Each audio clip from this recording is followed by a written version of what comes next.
کہ زمین کا فلاں ٹکڑا مسجد کی شکل اختیار کرے گا اور وہ جنت کا باغ بنے گا۔ دنیا والوں کے علم میں موجود نہیں، اللہ کے علم میں موجود ہے کہ زمین کا فلاں ٹکڑا فلاں وقت میں مسجد میں منتقل ہوگا اور وہ جنت کا باغ بنے گا۔ اب مسجد بننے سے پہلے زمین کے اس ٹکڑے کی حالتیں مختلف ہوتی ہیں۔ کبھی زمین کے اس ٹکڑے پر دکانیں بنتی ہیں، کبھی زمین کے اس ٹکڑے پر مکان بنتے ہیں، کبھی زمین کے اس ٹکڑے پر مختلف لوگ مختلف کاروبار کرتے ہیں، کبھی فصل کاشت کی جاتی ہے۔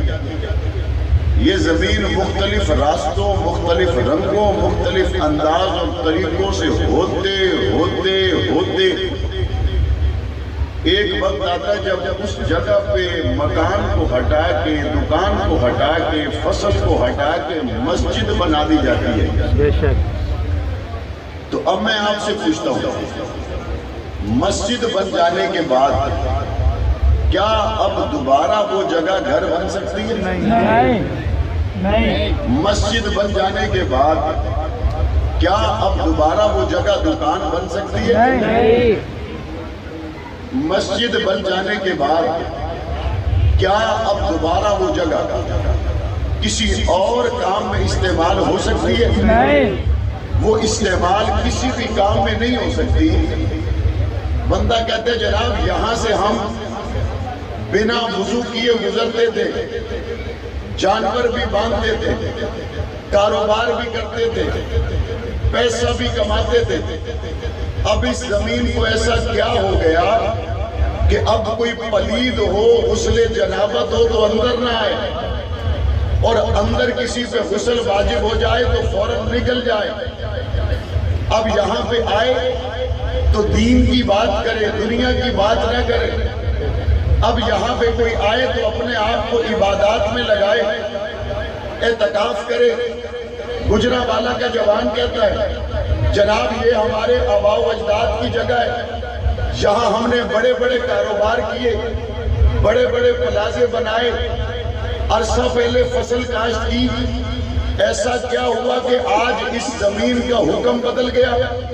تو جواب دینے والا جواب دیتا ہے کہ جناب جب زمین کی نسبت بدل جاتی ہے تو پھر زمین کا حکم بھی بدل جاتا ہے۔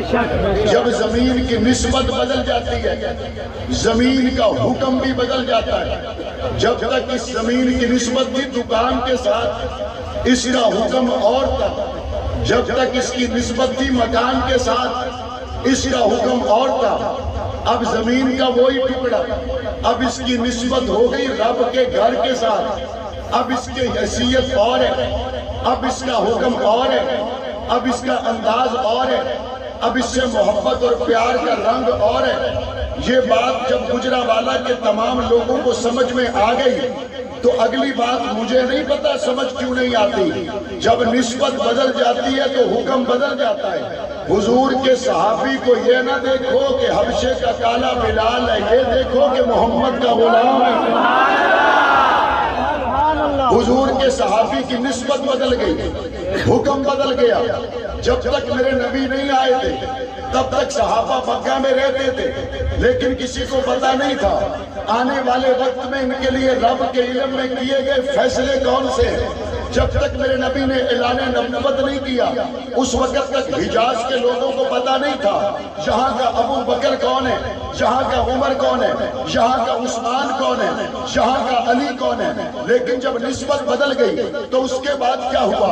نسبت بدلنے کے بعد اب یہ پیغمبر کا صحابی ہے، نسبت بدلنے کے بعد اب یہ پیغمبر کا ساتھی ہے۔ خبردار اب اگر کوئی کہے کہ جناب زمانہ جاہلیت میں فلاں صحابی نے شراب پی تھی، اب کوئی کہے زمانہ جاہلیت میں فلاں شخص سے فلاں کام ہوا تھا، یہ سارے کام اس وقت تک تھے جب تک کہ اس دنیا کی زمین پر مسجد کا اعلان نہ ہوا تھا، اسی طریقے سے یہ سارے کام اس وقت تک تھے جب تک کملی والے مصطفیٰ کے ساتھ صحابی رسول کی نسبت نہیں ہوئی تھی۔ جب اللہ کے رسول کے ساتھ کلمہ پڑھنے کے بعد ایمان کی نسبت ہو گئی، غلامی مصطفیٰ نصیب ہو گئی، اب اس کے بعد کیا ہے؟ اب اس کے بعد وہی ہے جو مسجد کے ساتھ ہوتا ہے۔ مسجد سے پہلے مکان بنا، مکان تبدیل ہوا تو دکان بنی، دکان تبدیل ہوئی تو پلازہ بنا، لیکن جب مسجد بن گئی اب قیامت تک کے لیے مسجد ہے، اب بدل نہیں سکتی، اب کوئی ہلا نہیں سکتا، اب کوئی اس کو اپنی جگہ سے ایک انچ بھی آگے پیچھے نہیں کر سکتا۔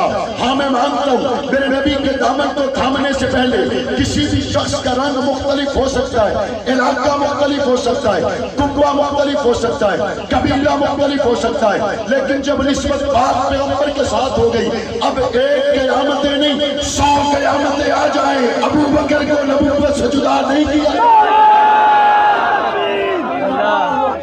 محمد مصطفیٰ تاج تارے ختم نبوت